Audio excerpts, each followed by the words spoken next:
안녕하십니까. 돈바람 이재용입니다. 백종선입니다. 잘 지내고 계십니까? 요즘 뭐 여러 가지로 힘들다는 소리 주변에서 많이 듣습니다. 그리고 제 친구들도 자영업 하는 친구들이 있어요.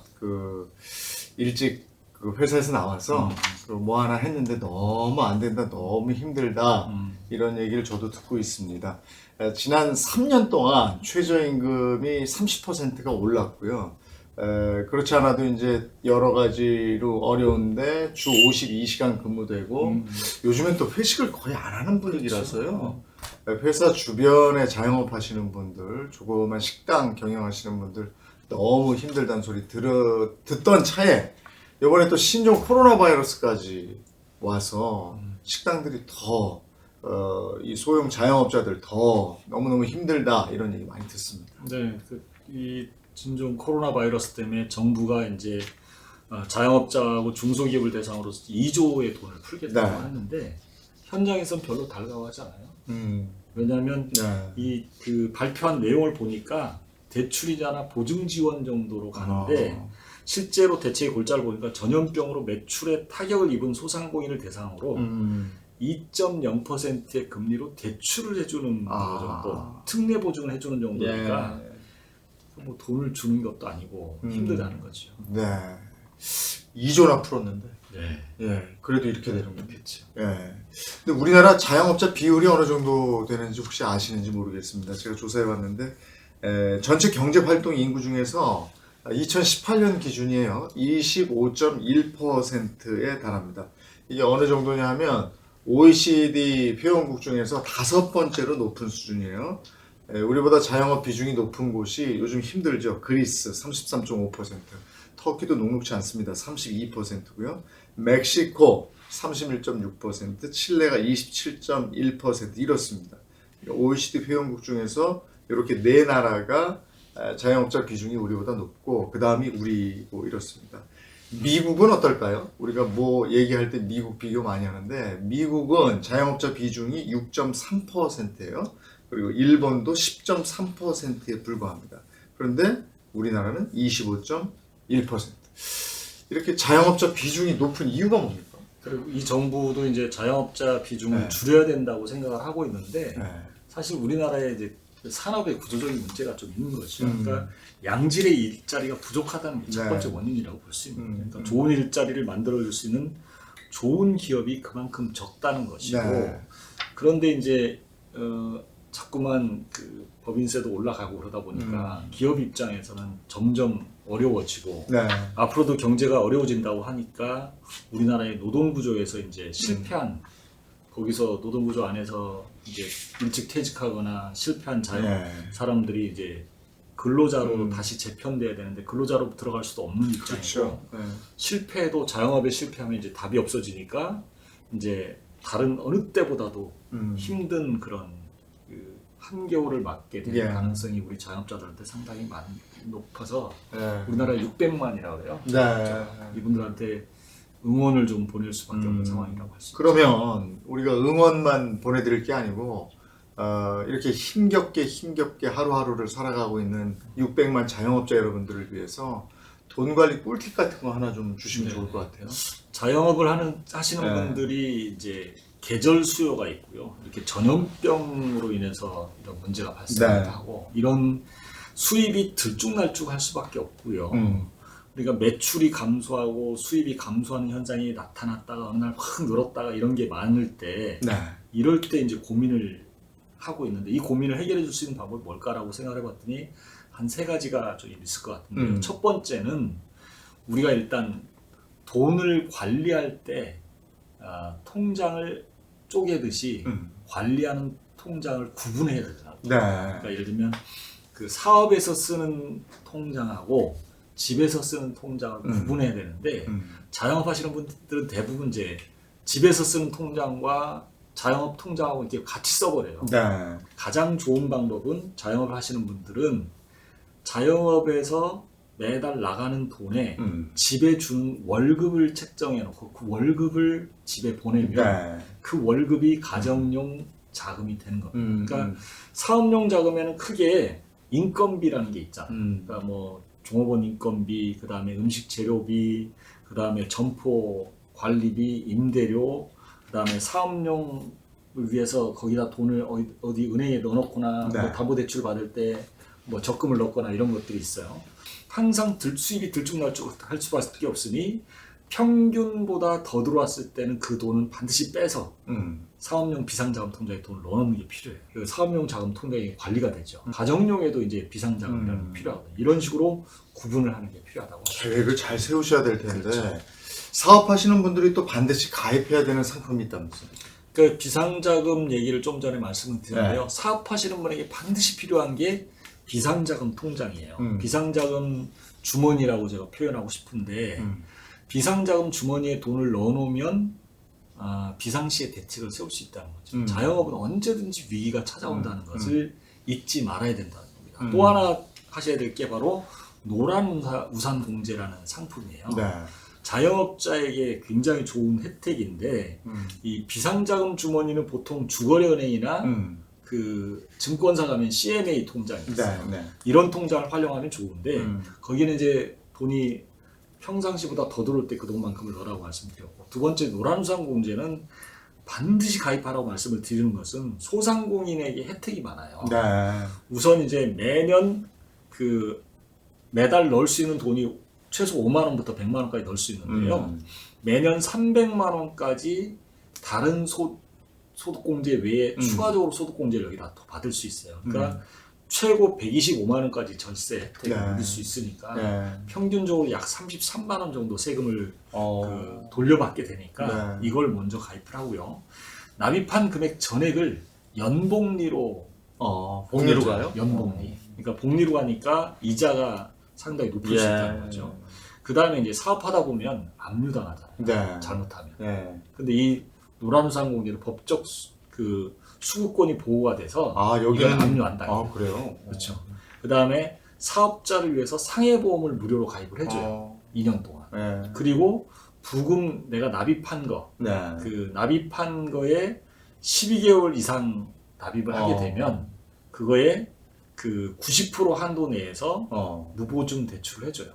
대출 이자도 싸요. 그러니까 이런 것들이 있으니까 꼭 활용할 필요가 있다. 개인 사업자도 이거 가능한 것 같더라고요. 그렇죠. 개인 사업자, 자영업자, 소상공인, 그다음에 소기업 대표 이런 사람 다 가입할 수 있어요. 저도 보니까 프리랜서 그 방송인들 보니까요. 여기 해놓은 사람들이 있더라고요. 이정원에서도 할 수 있어요. 그렇구나. 그럼 가입할 때 유의할 점은 없습니까? 계약자가 임의로 이제 해지를 하게 되면 급해서 뭐 이걸 해약하려고 그러면 원금 손실이 발생할 수 있어요. 그래요? 적어도 10년 이상 유지돼야만 원금 이상을 받을 수 있다는 거. 길긴 기네. 10년을 그렇죠. 유지해야 된다. 10년 정도를 넣어야만 제대로 혜택을 누릴 수 있는데 대체로 한 3년 만에 해지하면 손해를 볼 수가 있죠. 그래서 최소 이제 36개월 이상은 넣어야 된다. 이걸 좀 기억하실 필요가 있고요. 중도 해지를 하게 되면 또 소득공제 혜택을 받았었잖아요. 세금 다시 토해내야 돼요. 그래요? 그래, 이런 것들을 좀 주의할 필요가 있어요. 장기간 하겠다는 결심이 서야 되네요. 그렇죠. 저는 70까지 일해야 되니까 지금 하면 되겠는데. 그죠? 10년 이상 유지할 수 있으니까. 또 하나 한번 살펴볼게요. 보험 쪽에서. 지난번에 왜 IMF 때도 사람들이 좀 여유 있을 때 보험 들었던 걸 IMF 때 막 힘들어지니까 정리하고 막 이랬었어요. 근데 이렇게 자영업 하시는 분들도 장사 잘 될 때 아는 보험 설계사 분들 와서 이제 하자고 그러면 괜찮은 것 같으니까 이제 든 게 있어요. 근데 지금처럼 장사가 안 되고 이러면 좀 정리하고 싶은 게 있거든요. 그렇죠. 이건 어떻게 해야 될까 이런 고민이 있을 거예요. 제가 예전에 만났던 분은 인쇄업을 하시는 분인데 보험 하시는 분이 찾아와서 계속 하다 보니까 20건이 넘게 보험을 가입한 거예요. 이런 분들이 이제 장사가 안 될 때 가장 고민스러운 게 비용을 줄여야 돼요. 그렇죠. 비용을 줄이는 것 중에 하나가 이제 보험이 비용이거든요. 보험에도 이제 저축성 보험이 있고 보장성 보험인데 보장성 보험은 사실 비용인데 이 비용을 좀 정확히 좀 따져봐서 아닌 것들은 좀 정리할 필요가 있는데 필수적으로 자영업자가 자영업 하시는 분들이 들어야 될 보험들이 있어요. 예를 들면 뭐 생산물 배상 책임이라든지 뭐 가스 폭발이나 이런 것들, 화재 이런 것들을 반드시 들어야 되는 것들이 있으니까 이 자영업 하시는 분들이 배상해야 될 배상 책임 보험 같은 거 반드시 들어야 되는데 그 외에 이제 보장성 보험에서 중복으로 여러 건 들어오는 것들은 네. 리모델링을 할 필요가 있어요. 그러니까 이런 것들은 이제 내가 꼭 필요한 보험까지 해제해버리면 안 되니까 나에게 꼭 필요한 보험이 문제가 없는지, 문제가 네. 생겼을 때 해결할 수 있는 보험이 있는지 이런 걸 좀 살펴보시고 그런 보험과 정리해야 될 보험을 좀 구분해서 정리할 필요가 있습니다. 자, 그러면 자영업 하시는 분들에게 꼭 필요한 보험이 뭔지, 그리고 불필요한 보험, 요거 리모델링은 어떻게 해야 되는지 전문가를 만나서 얘기를 들어보겠습니다. 다녀오겠습니다. 코로나19가 이제 발병 속도가 커지면서 네. 이제 뭐 점점 장사가 안 되는 사람들이 너무 많잖아요. 네. 그리고 자영업하시는 분들 정말 죽을 맛이라고 하는데 네. 이런 상황에서 이제 자영업자가 제일 고민스러운 게 비용을 좀 줄여야 되겠다. 네네. 그 중에서 이제 보험을 이 사람 저 사람 올 때마다 하나씩 들어줘서 들어오는 사람들이 많잖아요. 예. 근데 이 보험을 이제 정리를 해야 되는데 무엇부터 정리해야 되는지 네네. 그리고 자영업자일수록 이럴 때일수록 꼭 들어야 되는 필수 보험 같은 게 있을 텐데 그거 먼저 한번 좀 말씀을 해주실래요? 네네.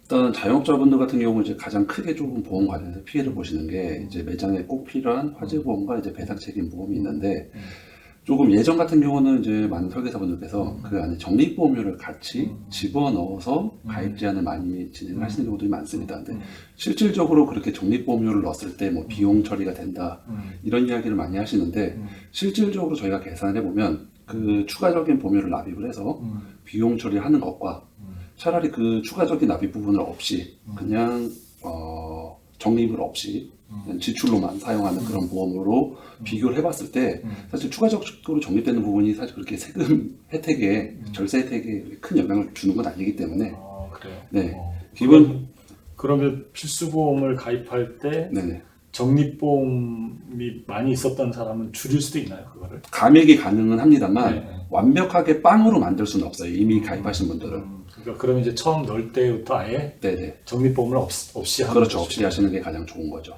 네. 그런 보험들이 어떤 거가 있어요? 기본적으로 사실 모든 보험 상품들이 그런 식으로 설계가 되게끔 되어 있습니다. 다만 이거는 설계사분들의 개인적인 판단인 거죠. 어떤 식으로 고객한테 제대로 된 안내를 드릴 거냐, 본인의 수익을 좀 더 챙길 거냐, 아니면 고객한테 조금 더 좋은 혜택을 드릴 거냐, 이제 요거에 대한 차이라고 생각을 합니다. 자영업자 만약에 음식점을 한다면 자영업자가 필수적으로 들어야 되는 보험이 뭐가 있어요? 일단 기본적으로 만약에 1층에 매장에 위치를 하시고 100제곱미터가 넘어가시는 분들은 재난배상 책임 보험을 필수적으로 필수적으로 가입을 하셔야 됩니다. 가입을 안 하셨을 때는 보통 300만 원 미만의 과태료가 나올 수 있고요. 지하 같은 경우는 이제 60제곱 이상 되고 2층 이상부터는 이제 100제곱 이상 되면 재난배상이 아니라 이제 다중이용업소 화재배상 책임이라고 해서 이 보험을 추가적으로 꼭 가입을 하셔야지만 사업자 등록이 가능합니다.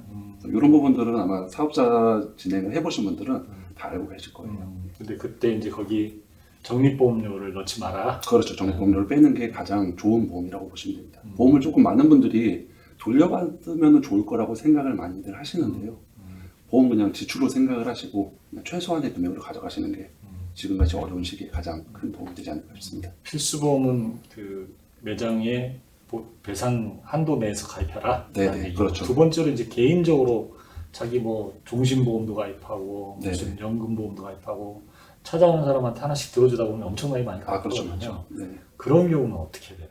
실질적으로 이제 많은 분들이 설계사분들의 가장 큰 폐해는 저는 이거라고 생각해요. 보험을 마치 100% 받을 수 있을 것처럼, 그러니까 다시 말하면 이 사람이 암에 무조건 걸린다라는 전제 조건으로 좀 가입 안내를 많이 드리더라고요. 근데 사실 제 개인적인 판단으로는 다른 부분보다도 보험이라는 거는 있을 수도 있고 없을 수도 있는 상황을 미리 대비를 하는 거죠. 그렇다고 하면 없을 수도 있는 상황에 대해서도 미리 대비를 해야 된다고 생각을 합니다. 그래서 보장을 많이 가져가기보다는 현재의 연봉, 현재 감내할 수 있는 금액 이 정도까지만 가입을 하시는 게 가장 합리적으로 보험 지출을 하실 수 있는 방안이라고 일단 생각합니다. 리모델링 할 때 내가 보험료를 낼 만한 그런 한도 내에서 그렇죠. 보장 금액을 정해라. 그렇죠. 그렇죠. 그다음에 리모델링 할 때 이제 또 계산할 게 있을 거 아니에요. 지금 뭐 예를 들면 우리 집에 그 월 소득이 가계 소득으로 해서 한 500만 원 들어오는데 네네. 보험료 한 200만 원 내고 있다. 네네. 그럼 이제 이걸 리모델링 한다. 예. 그럼 이제 소위 바꾼다라고 하면 어떻게 바꾸는 게 좋아요? 예를 들면 뭐 보험료를 줄인다 그러면 네. 어느 정도까지 줄일 수 있다 뭐 이런 것들도 있어요. 실질적으로 이제 그거는 직접 이제 뭐 가입하시는 분의 연령이나 하시는 일이나 성별에 따라서 보험료가 다르기 때문에 완벽한 금액을 안내해드리기는 좀 어렵습니다만 기본적으로 소득에 대한 대체를 위해서 저희가 보험 가입하는 게 대부분이기 때문에 그 소득에 맞춰서 보험료를 짜다 보면 그 금액 자체가 사실은 저희가 이야기하는 합리적인 보험 구조에 잘 맞아 떨어져 가게 됩니다. 제가 만약에 그 자영업을 하는 사람이라면 네. 이 전문가를 만나서 이렇게 상담을 보험증권 들고 와서 네네. 이걸 보면서 직접 비교하고 네네. 리모델링하는 것을 좀 해줄 수 있으시겠네요. 그렇죠. 충분히 저희가 하는 일이 그거거든요. 그러니까 뭐 리모델링 절차가 어떻게 돼요? 기본적으로 사실 지금 가지고 있는 보험에 대해서 먼저 현황 파악을 해야 될 거고요. 현황 파악이 되면 저희는 다른 설계사랑은 좀 다르게 보험을 왜 가입해야 되는지를 먼저 좀 안내드릴 것 같아요. 왜 가입하시는지를 알아야만 어떻게 가입하실 수 있는지도 알 수 있거든요. 그래서 보험증권 확인하고 내용 정확하게 다시 한번 보험에 대한 목적 안내드리고 그리고 나서 변경을 했을 때 앞으로 납입하셔야 될 보험료는 얼마인지 이거를 언제까지 보험을 유지를 하셔야 될지 이런 부분들 정확적으로 좀 안내를 드립니다. 자기 소득 대비해서 보험료 비율도 정하고 그러겠네요. 그렇죠. 기본적으로 진단금이라는 거는 결국에는 소득 대비해서 가져가는 금액이 맞으니까요. 네, 감사합니다. 자영업자들 고민 해결에 요 얘기가 좀 도움이 됐으면 좋겠네요. 네, 자영업 하시는 분들의 필수 보험은 사실 사업을 운영하는 데 필수적으로 준비해야 될 보험들이라고 얘기를 했고요. 비용은 최소화하기 위해서 내게 딱 맞는 보험으로 좀 리모델링을 할 필요가 있다고 했는데 지금 이걸 보시는 분들은 꼭 한번 자기 것 뒤져보고 전문가 만나서 좀 도움을 받는 게 좋을 것 같습니다. 아니 모쪼록 사회적인 분위기 또 경제적인 여건이 좋아져서 자영업자들 또 봉급 생활자든 저희같이 뭐 프리랜서든 다 좀 요즘 왜 이렇게 살기 좋니? 이런 안 오나요? 이런 시대가 꼭 좀 왔으면 좋겠습니다. 이런 건 내가 더 알고 싶은데 왜 요거밖에 안 해주지? 하시는 분들은 저희한테 사연을 좀 주세요. 그러면 저희가 그걸 성실하게 찾아내서 알려드리도록 하겠습니다. 그리고 내용이 괜찮다 싶으시면 구독, 좋아요 눌러주시면 저희에게 큰 힘이 됩니다. 오늘도 함께 해주셔서 고맙습니다. 감사합니다.